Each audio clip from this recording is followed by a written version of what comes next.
Laurent, bonjour. Je ne crois pas t'avoir salué. Je te dis Bonjour Vincent, bonjour à déjà. tous. Alors, commençons déjà par faire un petit bilan de la performance des indices depuis le début de l'année, hein. On va faire ça très rapidement. Ce qu'on constate, c'est que les indices américains ont comblé leur retard. Voilà, on a un Nasdaq qui fait mieux que le Stock 600. C'était pas le cas lors des 5 premiers mois. On note aussi qu'il vaut mieux être allemand que français, puisque le DAX est l'indice qui bat tout le monde à plat de couture. Mais voilà, donc la surperformance des actions européennes semble avoir vécu. Alors, évidemment, il faut qu'on s'interroge sur ce marché et aussi, on a une slide qui apparaît, sur ce qui se passe aux États-Unis, puisqu'on a l'impression que c'est tout de même le pivot, l'axe autour duquel tout se décide, notamment avec notre ami Donald Trump. Alors, on aborde la question US parce que j'ai notamment un des abonnés qui m'a relancé à propos de l'édito qu'on a publié hier, où je parlais notamment des prêts étudiants et je parlais des risques sur la croissance américaine.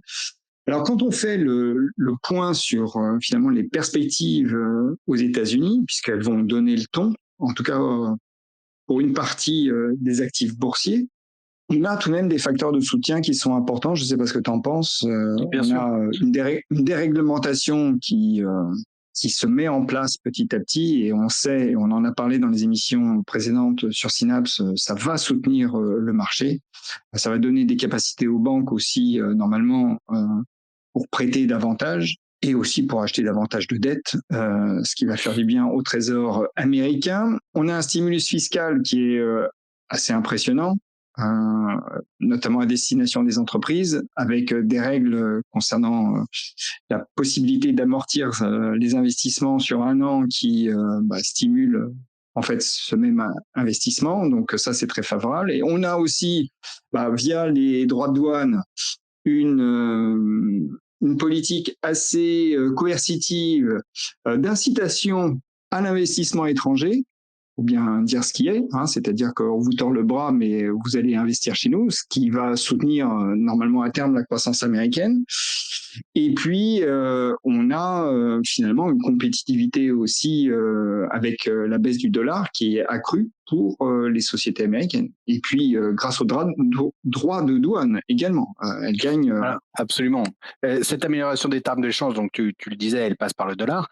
Elle passe aussi par l'idée que les États-Unis sont aujourd'hui en telle position de force, ou croient l'être en tout cas, dans les négociations commerciales, qu'ils ont le sentiment qu'ils peuvent imposer des traités commerciaux qui soient, on va dire, non pas équilibrés, mais déséquilibrés en leur faveur. Et donc, si on a ça, si effectivement ils arrivent à imposer des droits de douane pour les produits qui viennent chez eux en étant exemptés de droits de douane par les produits qui partent vers les autres marchés, comme ils l'ont fait par exemple avec le Vietnam, et bien là, on a une amélioration évidemment immédiate des termes d'échange. Pourquoi? Puisque les produits importés sont d'autant plus chers, alors que vos produits à l'export, eux, ne subissent pas de contre-barrière. Donc effectivement, ça c'est une amélioration directe des termes d'échange. Et c'est aussi pour ça qu'il y a toute une partie des Américains qui sont aujourd'hui très confiants dans la situation économique et dans l'avenir de leur pays, puisqu'ils ont le sentiment qu'ils seront les bénéficiaires de cette stratégie de Trumponomics. Voilà, nous on a nos doutes sur la capacité à effectivement être à imposer ce genre de choses, mais force est de constater qu'aujourd'hui la confiance et notamment la confiance des investisseurs particuliers dans les perspectives de l'activité américaine reste très bon. Alors, on va revenir également au comportement des investisseurs particuliers, mais si on se focalise sur les États-Unis, alors que nous, on couvre l'Europe, c'est parce que les marchés américains, je le répète, donnent le là. Et d'ailleurs, moi, c'est le sentiment que j'ai, mais tu vas me le confirmer, c'est que ces dernières séances, quand Wall Street baissait, nous, on baissait avec et assez sensiblement, hein. Donc, on voit bien que là, de nouveau, c'est Wall Street qui imprime le rythme, alors que ça n'a pas été tellement le cas lors des 4-5 premiers mois de l'année. Alors, du coup, il faut évidemment s'intéresser à cette croissance américaine et on revient un petit peu au risque tout de même, parce que on aurait pu mentionner dans les points positifs, et je ne sais pas si tu es d'accord avec moi, le fait que compte tenu de toutes les forces qui soutiennent aujourd'hui la croissance US, avec encore une fois, un marché du travail qui est un indicateur retardé mais qui tient pour le moment, un consommateur qui fait ce qu'il fait de mieux, c'est-à-dire qui consomme, et aussi un mouvement de révision à la baisse des bénéfices qui a été assez profond avec justement tout ce qui s'est passé autour des droits de douane, on a un potentiel pour des bonnes surprises à Wall Street lors de la publication des résultats. Donc, encore une fois, quand on parle des États-Unis, il faut faire attention aux différentes temporalités. Et en tout cas, c'est comme ça que je vois les choses, mais évidemment, je veux ton point de vue. Mais moi, j'ai un peu ce sentiment-là, c'est qu'à court terme, les indices américains ont plutôt de bonnes chances de performer, surtout que les bénéfices vont sans doute surprendre, encore une fois, et grâce à cette compétitivité accrue en plus des entreprises américaines qui bénéficient sur les marchés extérieurs de la baisse du dollar. Ça, c'est sûr que sur le T2, en tout cas, donc puisqu'on a commencé le rythme des publications, tant aux États-Unis qu'en Europe, on a une dichotomie probablement assez forte. Alors pour le moment, on n'a que moins de 5% des sociétés qui ont publié, mais on voit un différentiel de performance, de surprise et de progression, en tout cas des résultats, qui est en grande partie lié au dollar, puisque je vous rappelle, hein, l'euro globalement est en hausse par rapport au dollar de l'ordre de 15% depuis le début de l'année. Or ça vient impacter évidemment non seulement la part du chiffre d'affaires qui est fait aux États-Unis, mais il ne faut pas l'oublier, avec tous les pays dont les monnaies sont plus ou moins ancrées avec le dollar. Et il y en a beaucoup. Et il y en a beaucoup. Donc effectivement, comme j'allais dire quasiment à chaque fois, il n'est pas impossible que l'ensemble des analystes et des économistes ou des économétristes aient sous-estimé potentiellement l'impact négatif pour les sociétés qui publient en euros de ce forex, et au contraire, par translation, j'allais dire positif pour les sociétés américaines. Alors, encore une fois, c'est purement de la translation, ça ne change rien à la réalité sous-jacente, et on sait que ces taux peuvent varier relativement vite. Néanmoins, à court terme, c'est clairement un facteur de soutien pour les actions américaines et plutôt un élément de prudence, encore une fois à très court terme, sur les sociétés européennes. Alors, il faut qu'on parle des risques tout de même. Et là, les risques, ils peuvent se manifester, mais plus lentement.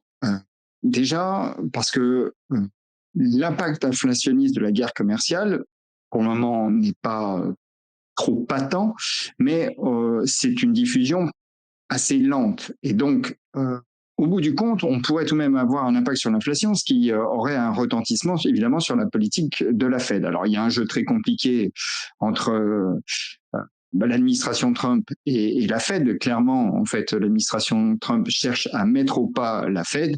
Il y a à faire en sorte que l'institution monétaire ne soit plus indépendante. Alors, ce sont des raisons. La raison, en fait, elle est évidente, c'est que compte tenu des déficits qui vont s'accroître, il faut tout de même avoir une Fed à sa main pour maintenir des taux bas. C'est clairement ça.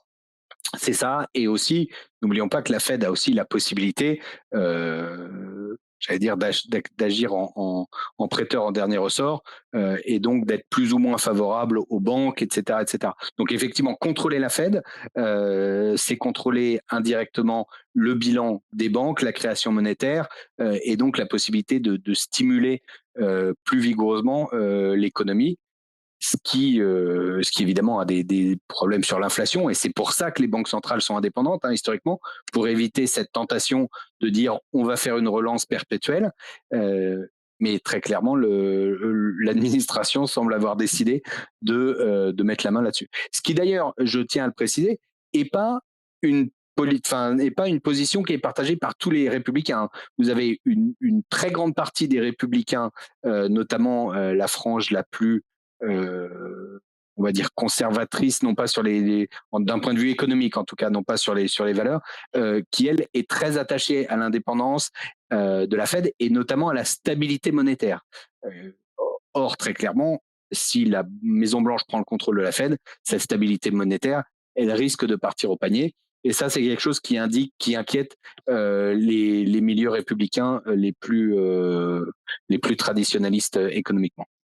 Si on reste sur les risques, donc clairement, on a tout de même, avec la guerre commerciale, une possible, j'allais dire, résurgence, mais en tout cas accélération de l'inflation. Ça ne veut pas dire qu'on revient au niveau pré-Covid, enfin post-Covid justement, mais on peut avoir des tensions, ce qui peut freiner, en tout cas, les velléités de la Fed de baisser les taux.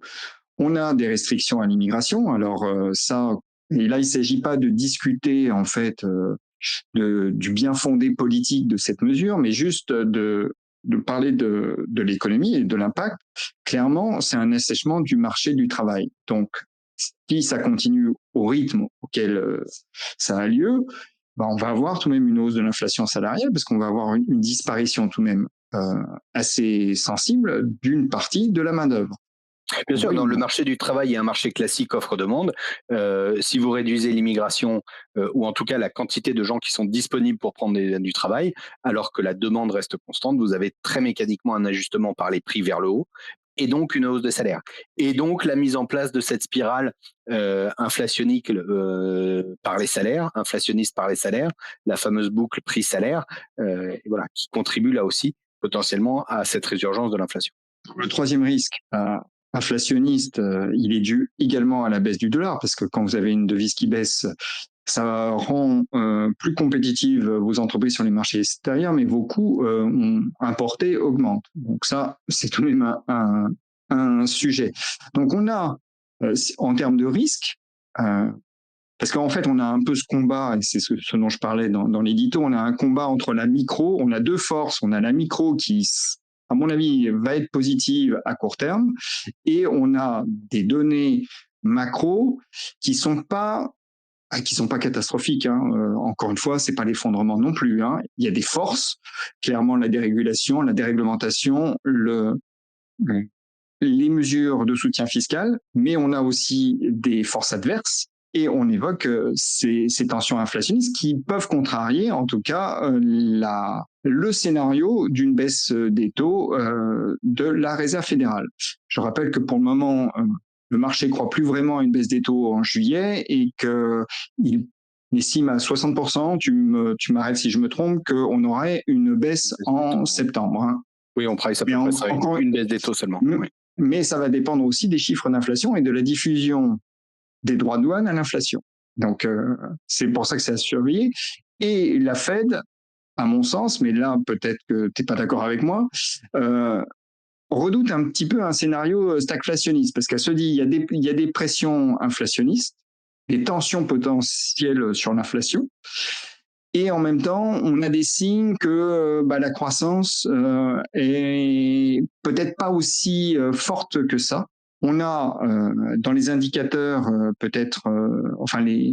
les indicateurs à bas bruit, les prêts étudiants. Alors c'est une question sur laquelle je vais revenir parce que un de nos abonnés qui m'a relancé là-dessus, puisqu'on a une reprise des remboursements et c'est pas neutre. Donc on va détailler ça un peu plus loin. Et puis on a aussi cette menace, je ne sais pas ce que tu en penses, de la dégradation des finances publiques, puisque clairement on va vers plus de déficit. D'où, encore une fois, la volonté de Donald Trump d'avoir une Fed à sa main et de se débarrasser de Powell par tous les moyens possibles. Voilà. Alors, il y a deux petits éléments peut-être là-dessus. La première chose, c'est que la dégradation des finances publiques, la théorie trumpienne, entre guillemets, c'est de dire on va tellement récupérer d'argent via ces droits de douane, d'accord, que finalement ça va compenser, ça va payer toutes mes baisses d'impôts, et finalement tout le monde prévoit une dégradation massive de mon déficit, mais en fait, vous inquiétez pas, tout va bien se passer parce que on va avoir des rentrées fiscales magiques grâce à ces droits de douane. Et ce qui m'amène à mon deuxième point, et qui est un risque, à mon avis, qui est souvent peu mentionné, mais qui est à mon avis extrêmement réel, c'est sur la compétitivité des sociétés américaines dans le monde du fait de leur image de marque. Je m'explique. Aujourd'hui, le soft power américain fait qu'on a tous plus ou moins été élevés en regardant des séries américaines et on a tous, plus ou moins consciemment ou inconsciemment, un affectio societatis assez marqué pour les États-Unis. Et je crains, ou en tout cas je pense, que la politique américaine et de bullying, je ne sais pas comment on dit, de brut, qui est menée notamment par l'administration Trump, ait un impact assez profondément négatif sur la vision du monde entier, puisqu'il s'attaque au monde entier, sur les sociétés américaines.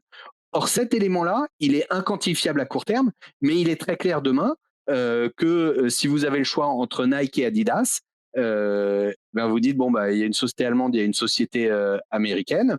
Les Américains, ils sont méchants. Finalement, les Allemands, ils sont plutôt plus gentils. Eh ben, je vais acheter plus d'Adidas que Nike. Encore une fois, c'est complètement intangible, c'est impossible à mesurer, mais je crois que c'est quelque chose qu'il ne faut pas négliger.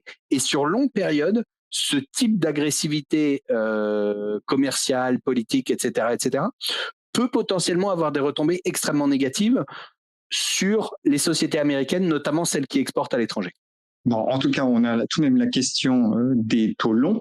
Alors là, c'est un graphique sur les droits de douane, c'est juste pour rappeler, on va y revenir d'ailleurs, mais que la dégradation des finances publiques, oui, Trump fait un calcul, en effet, il se dit, je vais remplir les caisses avec les droits de douane. Et d'ailleurs, sur les 3 premiers mois, en fait, les recettes douanières ont atteint les 88 milliards. Donc, si on fait une règle de 3, ça nous fait 350 milliards à l'année. Et ce résultat, qui est tout de même plutôt sympathique pour les caisses de l'État fédéral, à mon avis, contribue à durcir un peu la position de négociation des États-Unis aujourd'hui. Parce que quand on se dit, bah, je récolte 350 avec 10%, pourquoi pas récolter 700 avec 20? Alors, juste, hein, il faut juste se souvenir quand même d'un élément fondamental, c'est que, in fine, celui qui paye, c'est le consommateur. Et c'est le consommateur américain. Soit il continue d'acheter alors, une partie effectivement de la hausse peut être prise sur les marges du vendeur, c'est-à-dire de LVMH qui va baisser un peu, enfin, qui va moins augmenter ses prix et donc prendre un impact sur ses marges. Mais la hausse finale, elle est toujours payée par le consommateur. Il n'y a pas d'autre choix. Donc, oui, c'est bon pour les caisses de l'État, mais en fait, si on réfléchit sur longue période, c'est une ponction fiscale. Donc, on parlait de stimulus fiscal à court terme, mais ces droits de douane qui se répercuteront obligatoirement sur le consommateur américain, ça sera une ponction fiscale importante. D'accord ? Deuxième chose, sur les taux longs, alors c'est vrai que les taux longs américains augmentent, mais c'est vrai aussi au Japon, c'est vrai aussi au Royaume-Uni. On est en train de voir en fait que la quantité, le nombre de pays sur lesquels les taux longs augmentent est assez impressionnant. Pourquoi ? Parce qu'il y a cette crainte sous-jacente que beaucoup de pays continuent effectivement se replient sur eux-mêmes et soient tentés de financer par un petit peu plus de création monétaire. Mais imaginons que je reviens au scénario où Trump prend le contrôle de la Fed et baisse les taux courts. Il faut se souvenir quand même que 80% de la dette américaine, elle est détenue par des résidents, d'accord ? Or, aujourd'hui, ils touchent 4% sur l'argent qu'ils ont prêté aux Américains, enfin à l'État américain. Si on passe à 1%, c'est 4 fois moins en termes de revenus potentiels pour ce genre-là. Tu fais bien de le rappeler. Donc, bien de le rappeler. Oui, c'est bon pour l'État américain, c'est beaucoup moins bon pour le consommateur américain. Donc voilà. Tout à fait. Mais voilà. C'est une question d'équilibre et c'est pour ça. Bon, j'ai du mal à croire qu'on aille jusqu'à 30% par exemple sur les biens de l'Union européenne, parce que ou même sur les biens chinois, qu'on en reste à des taux aussi élevés, parce qu'à un moment donné, en effet, comme tu le dis, c'est une taxation, c'est une fiscalité qui ne dit pas son nom sur le consommateur américain. Alors on a Vincent, s'il y a une substitution évidemment qui arrive, et si vous avez exactement le même produit disponible fabriqué par un Américain, c'est l'objectif. Hein. Le but, c'est de remplacer un produit qui a été fabriqué en Europe ou en Chine par un bon produit américain fabriqué par des Américains pour des Américains. C'est ça l'objectif. Mais il faut se souvenir que la conséquence de ça, c'est que probablement moins de concurrence. Donc là aussi, des prix qui finissent par augmenter pour le consommateur américain et une perte de qualité. Donc, si vous n'avez plus l'aiguillon de la concurrence internationale, il y a moins de motivation à offrir toujours un meilleur produit technologiquement ou économiquement. Voilà. Donc, sur longue période, le protectionnisme, moi, me semble être un danger et sacrifie au bénéfice du court terme les avantages du long terme. On a Vincent, un de nos abonnés, qui est d'accord avec toi et qui pense que la mise au pas éventuelle de la Fed n'est pas une bonne nouvelle non plus, et que le marché pourrait penser la même chose. D'ailleurs, à chaque fois que on a Bessent ou Trump qui commence à taper, on a le dollar qui baisse. Donc c'est pas. Alors d'ailleurs c'est aussi peut-être un des objectifs à court terme de l'administration Trump. C'est que parce que bon, on est pas tout de même face à des imbéciles et ils savent manier et manipuler le marché, et c'est une façon de le manipuler. Donc pour faire baisser le dollar, il n'y a pas mieux que de taper sur la Fed. Alors, on continue notre petit tour macro.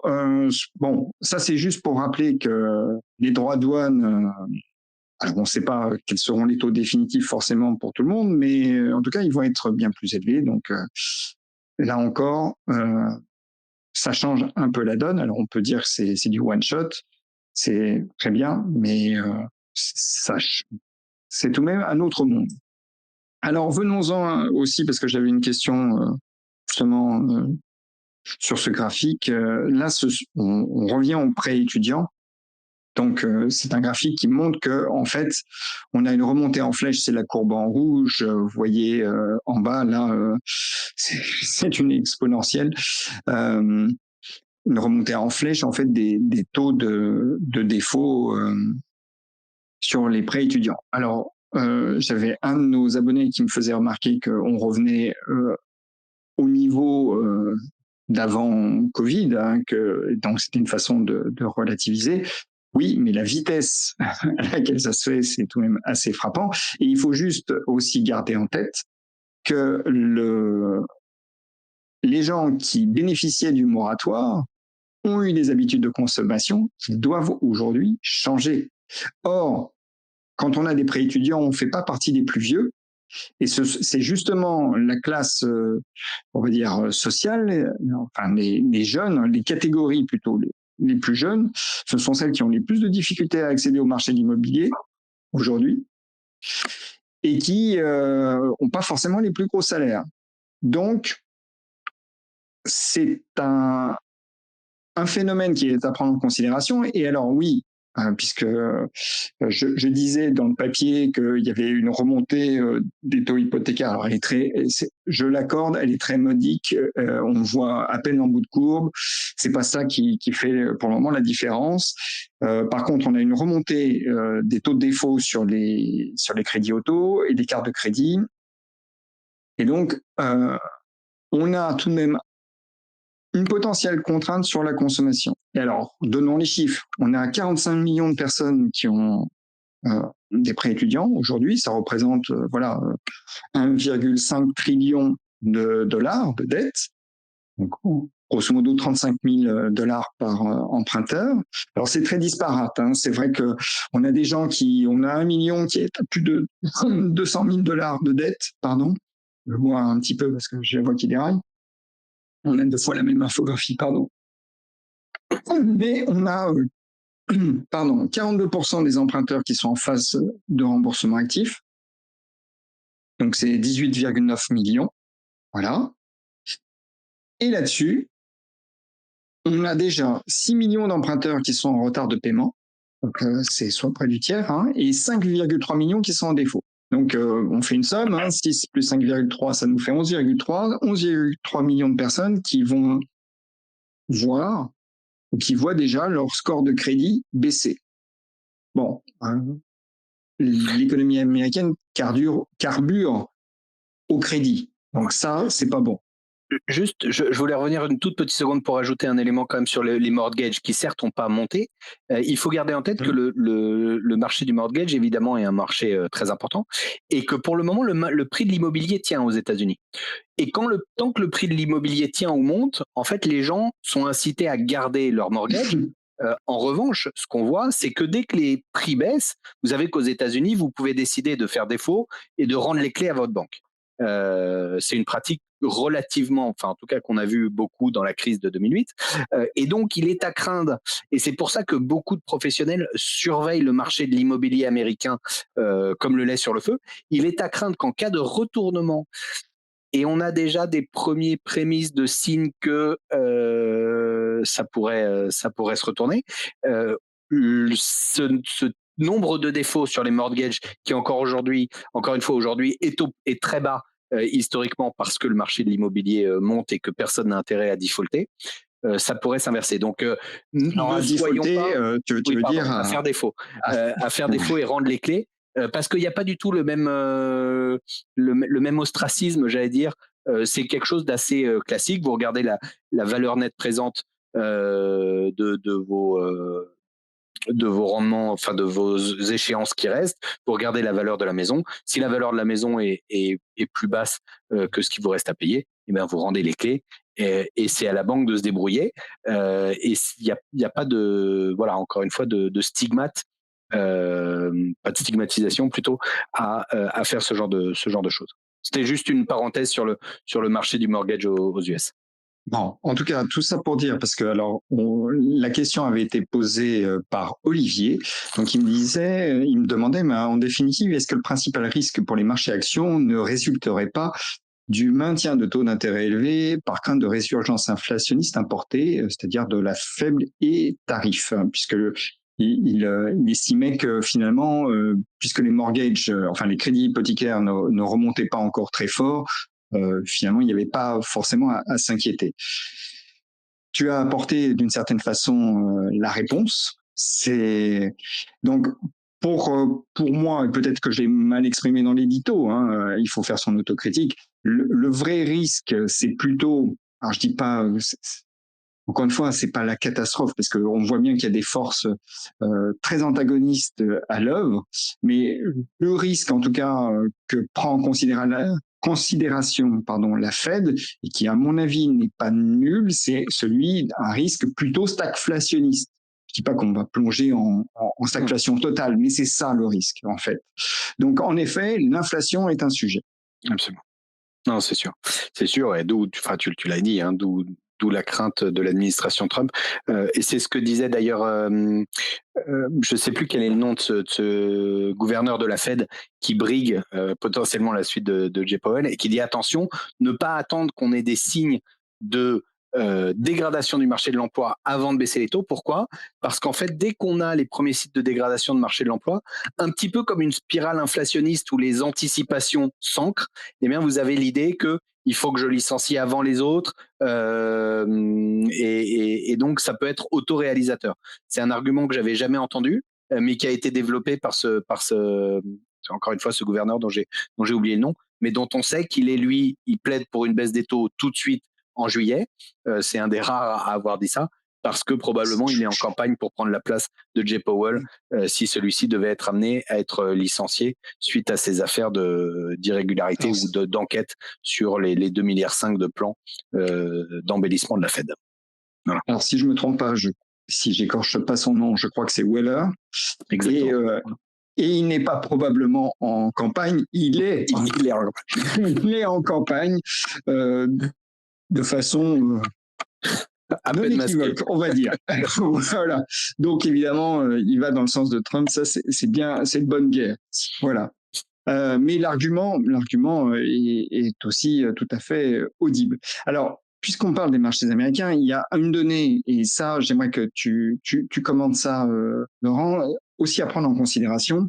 Parce que oui, on a une dynamique micro qui est plutôt positive à court terme, a priori, si on se trompe pas encore dans l'analyse, mais on commence à avoir des fissures macro, donc il faut faire attention. Encore une fois, ça ne veut pas dire que l'administration Trump ne réussira pas son pari, mais il y a des risques. Voilà. Par contre, il y a des choses dans le marché. On sait que ce marché américain est cher. Et il y a aussi dans la structure de la demande d'action des choses qui ont considérablement évolué. Et ceux qui font les marchés aujourd'hui, ce sont les particuliers. Alors, on a et ça a une incidence en fait sur aussi sur les excès qui peuvent avoir lieu. Voilà. Donc là, qu'est-ce qu'on a? Eh bien, on a les volumes. Là, on parle évidemment du marché américain. De 2010 au premier trimestre 2025, qui sont voilà, imputables au. Alors, c'est deux catégories d'investisseurs qui sont très Oui, intéressantes on à a le surveiller. rythme. Voilà, on a à la fois les particuliers et puis on a également les fonds quantitatifs systématiques, À c'est haute ça, fréquence, enfin voilà. à haute À haute fréquence. fréquence, qui sont par définition des amplificateurs de tendance. Puisqu'ils sont quasiment tous sur des systèmes de ce qu'on appelle de trend following, donc de suiveurs de tendance, et ils agissent extrêmement vite pour j'allais dire, être un petit peu avant les ordres qui arrivent sur le marché. Et donc voilà, c'est des amplificateurs de tendance assez intéressants. Et on voit qu'aujourd'hui, effectivement, on est sur des niveaux importants, puisqu'on est au-delà de 30%. Mais même la part des investisseurs particulier, elle aussi est au plus haut. Je pense qu'il y a même certains chiffres, donc là ça s'arrête au premier trimestre, ces chiffres-là sont encore plus élevés probablement pour le deuxième trimestre, même s'il y a plusieurs sources qui sont indiquées. Mais effectivement, cette tendance-là, elle est très très intéressante. Alors pourquoi c'est important, pardon? C'est parce que on sait que l'investisseur particulier, donc le fonds quant, lui, il va amplifier la tendance. C'est-à-dire si le marché commence à baisser, il va se mettre à vendre gentiment, mais sûrement. Et donc, ce qui va être important, c'est l'investisseur particulier. Pourquoi? Parce qu'aujourd'hui, selon les enquêtes d'opinion qu'on a auprès des investisseurs institutionnels, la position en fait nette des investisseurs institutionnels, elle est pas très longue. C'est-à-dire, ils sont pas très investis dans le marché. Ils ont des positions longues, ils ont des positions short, mais le taux, j'allais dire, d'investissement dans le marché est pas très élevé. Et ce qui fait le marché aujourd'hui, c'est le marché du retail, donc des investisseurs particuliers. Et effectivement, là, on voit que sur le premier semestre 2025, on est au plus haut ever. Et ce qui est intéressant, c'est que cet investisseur particulier, il est à la fois très réactif, mais il est aussi un peu moutonnier. C'est-à-dire qu'il est à craindre que quand le marché va se retourner, il soit tenté de vendre et de suivre la baisse et de suivre la baisse. En fait, il va être comme le fonds quant, et c'est pour ça que le graphique précédent les met ensemble, un petit peu un amplificateur de tendance. Alors que souvent les investisseurs institutionnels ont plutôt tendance à vendre quand ça monte et racheter quand ça baisse. Enfin pas tous, je vous rassure, pas tous, mais en tout cas c'est un élément. C'est vrai qu'on a tendance à penser que l'investisseur particulier, lui, est plus à acheter de plus en plus quand ça monte et puis à vendre à tout prix pour éviter la baisse, ce qui n'a pour effet qu'évidemment que d'amplifier cette baisse. Voilà, j'ai été peut-être un peu confus, mais important de savoir que quand c'est l'investisseur particulier qui fait le marché, on a des risques de volatilité accrus, surtout à la baisse. C'est une petite fragilité là que tu pointes, fragilité finalement structurelle du marché américain. Et donc sur ce graphique, ce sont les achats cumulés par année calendaire des particuliers. On voit en effet qu'on est au plus haut. Parlons un peu des marchés européens parce que oui, on se dit sur les marchés américains, il faut faire attention. Et finalement, le message final, c'est il faut peut-être pas s'emballer, même si à court terme, on a une dynamique qui est plutôt positive. Il faut rester prudent. Du côté de l'Europe, maintenant, regardons un peu les valorisations. Alors, je vais te laisser les commenter. Bien sûr. Donc le ratio cours-bénéfice. Ah pardon, vas-y, je te laisse. Vas-y. Non. Donc c'est ratio cours-bénéfice, hein, vous connaissez ça par cœur. Donc là, on a 2025 sur l'univers Alpha Value. Donc quand on prend la moyenne pondérée par les capitalisations boursières, le marché, puisque nos valeurs représentent assez bien finalement le marché européen, se traite de l'ordre de 15,7 fois pour des bénéfices attendus en hausse de 3,7% cette année. vous savez qu'on aime bien retraiter en enlevant les financières et les cycliques profondes. Et si on fait ça, on est à 18,4 fois avec une croissance des bénéfices de 4,2% seulement.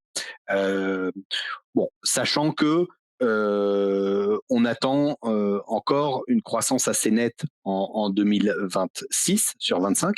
Mais là où j'attire l'attention, puisqu'on attend plus de 10% aujourd'hui sur 2026, ce 3,72 que vous voyez en 2025, ça résulte d'estimations de croissance qui ont été revues de 8,5% à la baisse sur les 12 derniers mois. Donc, autrement dit, toute chose égale par ailleurs, on devait être avec une attente de croissance en juillet 24, de croissance des IPS en 25, de l'ordre de 11%. Et vous voyez qu'on n'est plus qu'à 3,72%. On a révisé à la baisse tout au long de l'année. Alors, c'est chaque année, ça arrive, c'est-à-dire qu'en début d'année, on est très confiant. Et puis, au fur et à mesure, finalement, les anticipations se dégradent et elles se dégradent plus vite, évidemment, dans un environnement dégradé. Or, il est à craindre que la croissance des BPA qu'on attend en 2026, qui, je le rappelle, est de l'ordre de 10% supplémentaire par rapport à celle de 25 attendue, eh bien, elle pourrait être révisée à la baisse. Donc, le marché nous semble déjà cher, en tout cas hors financière et cyclique profonde, puisque 18,4 fois, c'est quand même pas un niveau donné. Il nous semble déjà cher, avec une croissance bénéficiaire de 2026, dont potentiellement on peut penser qu'elle pourrait être revue à la baisse. Et dernier point, ce 18,4, il est cher dans l'absolu historiquement. Il est d'autant plus cher si on regarde l'évolution des taux longs, puisque évidemment, il faut corréler ça. Et vous savez que les taux à 10 ans sont repartis à la hausse, qui a évidemment mécaniquement, théoriquement, un impact négatif sur les ratios cours-bénéfices. Donc, cher dans l'absolu, mais encore plus si on prend en compte cette hausse des taux longs. Donc ça plaide plutôt pour des éléments un peu de prudence. Donc, si je résume bien pour que ça soit clair pour tout le monde, croissance attendue de 3,72% des bénéfices sur les grandes capitalisations européennes, hein, c'est-à-dire les 500 et quelques valeurs que vous suivez. On avait plus de 11% attendu, puisque en fait cette prévision a été abaissée de 800 points de base, hein, c'est ce que tu dis précédemment. Donc on voit que les révisions vont très vite, et tu dis que les 10% de croissance, puisque c'est le chiffre qui n'apparaît pas, qui sont de croissance des bénéfices par action attendus en 2016, risquent fort d'être révisés. Donc le marché, au regard de ces risques sur les révisions à la baisse, est cher. C'est en tout cas notre sentiment, oui. Alors bon, là c'est le détail, hein, justement. Donc là, vous avez les 10,6 en bas à droite de croissance des bénéfices attendus, encore par les analystes, sur les résultats de 2025-2026. Enfin, voilà, d'une année à l'autre. Alors maintenant, regardons un peu dans le détail. Donc ça veut dire prudence, puisque on a, si je te tout de même, la question des droits de douane qui n'affecte pas de la même façon les entreprises américaines et les entreprises du reste du monde, et notamment les entreprises européennes. Alors, ce qui est intéressant, c'est de voir le comportement des secteurs lors du mois glissant écoulé, et on a un retour, alors j'aimerais que tu l'expliques ça, assez significatif sur métaux et mines, matériaux de construction et biens d'équipement. Alors, donc c'est assez intéressant. Traditionnellement, alors c'est vrai qu'on l'a pas mis dans cette présentation. Je pense qu'on pourra faire peut-être un petit élément là-dessus lors du prochain live. On a en théorie certains secteurs, en fonction du cycle, de la phase du cycle dans laquelle on est, qui surperforment. Et en fin de cycle, c'est-à-dire quand la croissance ralentit, que l'inflation augmente, c'est vrai que les industriels et les cycliques, et notamment les métaux et mines, ont tendance à surperformer. Donc si on regarde juste ça, c'est vrai qu'on a tendance à se dire, bah tiens, ça correspond un peu à l'idée qu'on est dans une fin du cycle de croissance, et donc c'est pas complètement étonnant de voir ça. Alors il faut faire quand même extrêmement attention. Pourquoi? Parce que l'environnement actuel, on l'a vu, avec les potentiels changements qu'il y a au niveau de la macro liés au changement des tarifs américains, rebat les cartes. Mais voilà, on peut très bien penser qu'on est plutôt dans une fin de cycle, et que donc effectivement métaux et mines, enfin ce sont des secteurs qui sont amenés à rebondir. Je rajoute qu'on a quand même le sentiment aussi sur ces produits-là que la Chine finalement va enfin sortir ce plan de stimulus dont on espère qu'il arrive assez vite, et on a plutôt des sentiments positifs en ce sens. Donc voilà, des raisons d'espérer en tout cas que ça reparte de ce côté-là. Donc, c'est une façon de jouer la relance chinoise. Entre autres, mais aussi le moment dans le cycle. Donc les deux se cumulant, il n'est pas complètement aberrant de voir ces secteurs-là surperformer. Un commentaire sur les secteurs qui ont le moins bien performé. Bon, on retrouve la pharmacie, très bien, papier, emballage et également le matériel informatique. Alors la pharma, normalement, ce qui est très amusant, enfin c'est pas du tout amusant, c'est que en théorie, dans cette partie-là du cycle, la pharma est un secteur qui, en théorie, commence à être rejoué. Parce qu'en théorie, elle est défensive, etc., etc.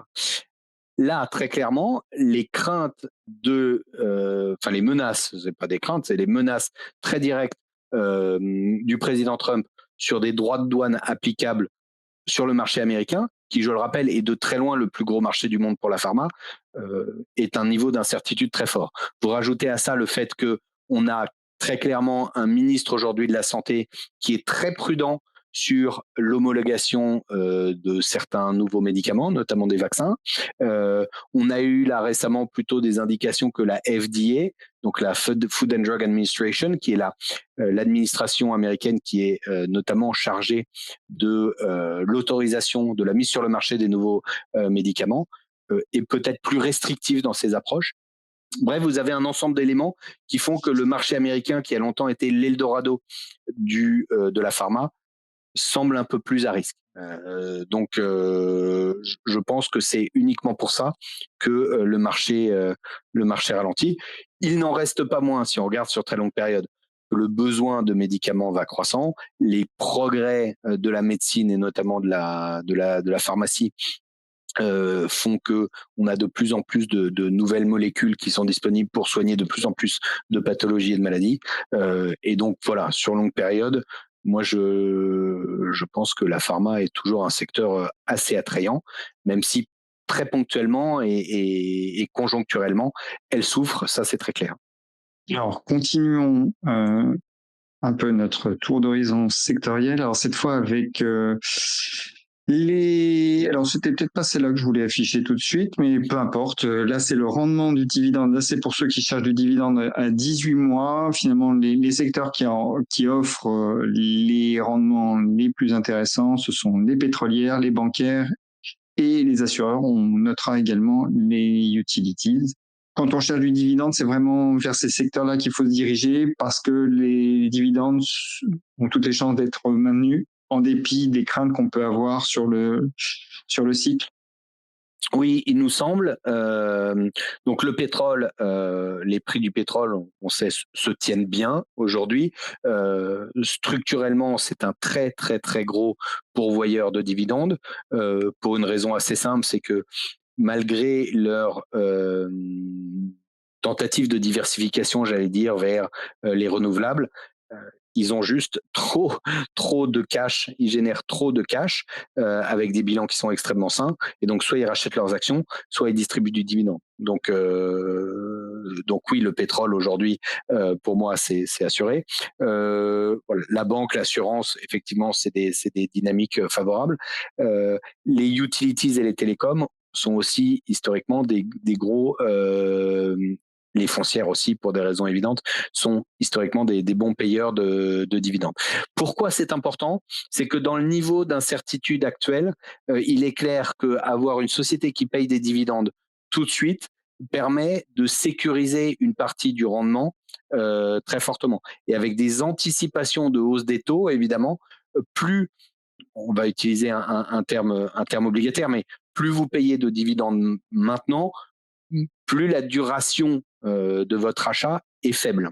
Et donc, moins vous êtes sensible à une hausse des taux longs. Si vous avez une société qui fait de l'IT, qui ne paye pas de dividendes, mais dont toute l'espérance de rentabilité repose sur le fait que vous allez la vendre dans 15 ans beaucoup plus cher, évidemment, une hausse des taux longs va avoir un gros impact sur la valorisation de cette société, alors qu'au contraire, elle aura un impact beaucoup plus faible sur une société qui paye du dividende sur les 5-6 prochaines années et dont vous allez récupérer, j'allais dire, le tiers ou le quart de la valeur sur les 5 prochaines années juste parce qu'elle va vous payer du dividende.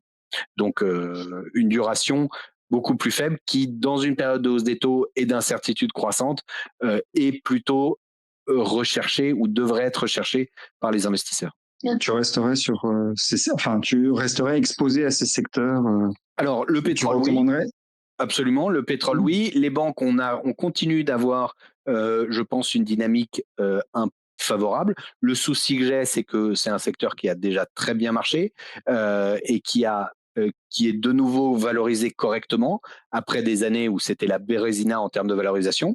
Donc, on a déjà une bonne performance. Il n'est pas encore très cher, mais on revient sur des niveaux de valorisation qui sont plus acceptables. L'assurance, là aussi, toujours un bon. La seule petite question, c'est sur, dans ces secteurs, il y en a deux. Un, les foncières. Il est clair qu'une hausse des taux longs sur les foncières, c'est pas bon. Pourquoi? Parce que là aussi, la valeur du portefeuille est directement affectée par ça. Donc là, un petit peu plus de prudence sur les foncières. Et l'auto, pourquoi? Parce que on reste, nous, dans l'idée. Alors peut-être qu'on a peut-être des petites idées qu'on a vu le pire, mais enfin, moi, fondamentalement, je reste très prudent sur le secteur. Vous savez que mes craintes, notamment sur les valeurs européennes, elles sont de deux ordres. Un, la concurrence des marchés chinois, et deux, là, j'ose pas dire la folie, mais les règlements européens qui font que toutes les sociétés européennes sont obligées d'investir à fond perdu pour essayer de rattraper une réglementation de baisse des CO2 qu'ils n'arriveront pas de toute façon à faire. Surtout quand on voit que la demande pour les véhicules électriques n'est pas là. Donc pour moi, les sociétés européennes qui sont forcées de rentrer dans cette course à l'échalote sont quasiment perdues d'avance. Tant qu'on n'a pas ce changement réglementaire, à mon avis, au niveau européen, mais beaucoup de gens commencent à pousser là-dessus, c'est pas un secteur sur lequel je mettrais de l'argent, même si facialement il est très peu cher. Voilà, je continue d'avoir des craintes. Voilà, pour avoir balayé les premières. Et les télécoms, l'avantage, encore une fois, gros pourvoyeur de dividendes, extrêmement domestique, donc très peu sensible à l'évolution de l'économie et des échanges internationaux, comme les utilities d'ailleurs, hein, donc voilà, deux secteurs qu'on affectionne aussi pour leur côté défensif et très peu affectés par une potentielle guerre commerciale, que ce soit avec la Chine ou avec les États-Unis. J'enchaîne parce que là on est un peu long, mais c'est aussi ma faute. Non, c'est pas toi. Il y avait pas mal de choses à dire, mais là c'est le potentiel tel que vous l'évaluez par rapport en agrégeant, voilà, les potentiels des différentes entreprises qui composent un secteur. Aujourd'hui, donc évidemment, on retrouve la pharma parmi les plus gros potentiels. Alors ma question tout de même, j'aurais une autre question sur mines et métaux, mais est-ce que la pharma, c'est tout de même pas trop tôt pour y revenir? Alors je suis d'autant plus à l'aise pour poser la question, c'est que dans le portefeuille Synapse dont on parle dans les éditos, on a de la pharma. Mais moi, mon sentiment, et je reste fondamentalement convaincu que c'est un secteur à détenir et qu'on a des croissances bénéficiaires importantes qui ne sont pas prises en compte par le marché. Mais aujourd'hui, compte tenu aussi de toute l'incertitude qui règne sur les droits de douane qui vont être appliqués au secteur par les États-Unis, je pense que c'est pas forcément le bon moment pour renforcer. en dépit de la déprime des cours. Est-ce que oui. c'est être trop timoré ou est-ce que c'est plutôt avisé selon toi? Je vais faire une réponse du Normand par adoption que je suis. Peut-être ben oui, peut-être ben que non. Si vous avez tout simplement une capacité à être très actif et à trader sur le portefeuille, je dirais oui. Pas de raison d'avoir de la pharma aujourd'hui. Il est à craindre malheureusement que le flux de nouvelles soit négatif sur les prochaines semaines. En tout cas, tant que les États-Unis sont dans cette rhétorique d'agression vis-à-vis du reste du monde. En revanche, si vous achetez aujourd'hui et que vous vous endormez et que vous regardez votre portefeuille dans 15 ans, dans 20 ans, oui, là, je dirais acheter de la pharma. Par contre, il y a certains titres, et je pense notamment à Novo, qui aujourd'hui ont atteint des niveaux de valorisation qui nous semblent en totale inadéquation avec les fondamentaux. D'accord?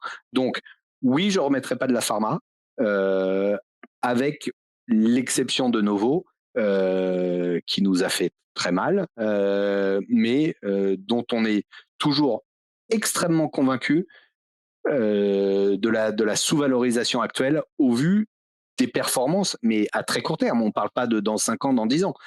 La croissance des bénéfices de Novo sur les prochaines années, elle est quasi garantie. Donc voilà. Donc peut-être ben oui, peut-être ben que non, sauf pour Novo, là c'est oui. Ok.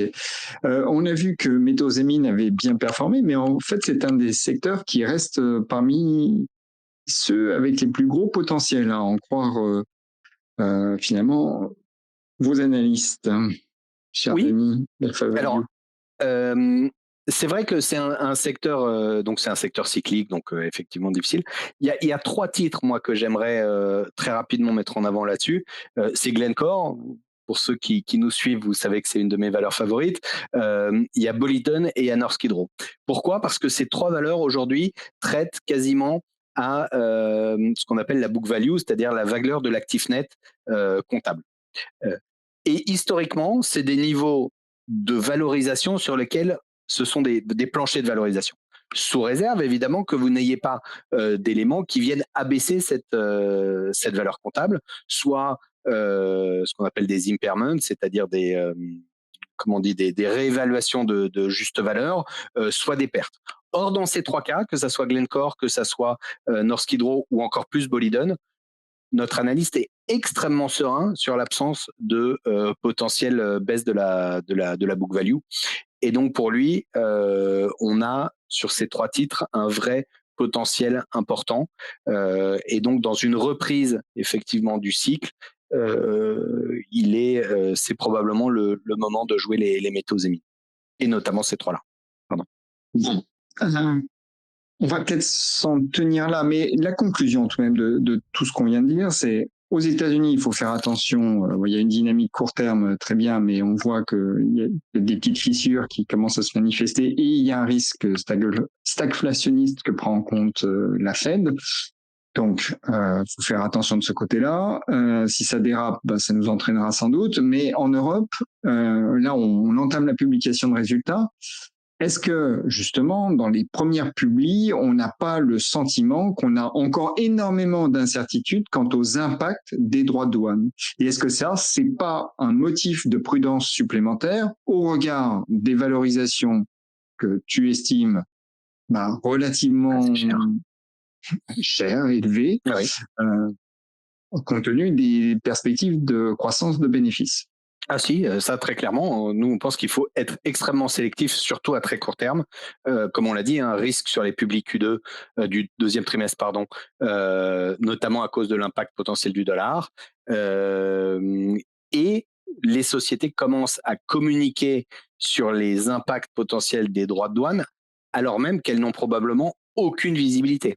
Donc c'est effectivement pour nous une période un petit peu risquée. Donc être investi, surtout dans de la valeur de qualité à long terme, ou des secteurs sur lesquels les valeurs sont peu affectées par ces aimants-là. Donc, on l'a dit, les banques régionales, donc pas évidemment avec une grosse activité de banque d'affaires, que ça soit tourné vers les États-Unis ou vers l'international, les utilities, les télécoms, potentiellement la distribution alimentaire. Voilà, ce genre de choses semble beaucoup plus défensive et moins à risque. Mais enfin, ça fait un petit moment qu'on dit ça dans cette optique.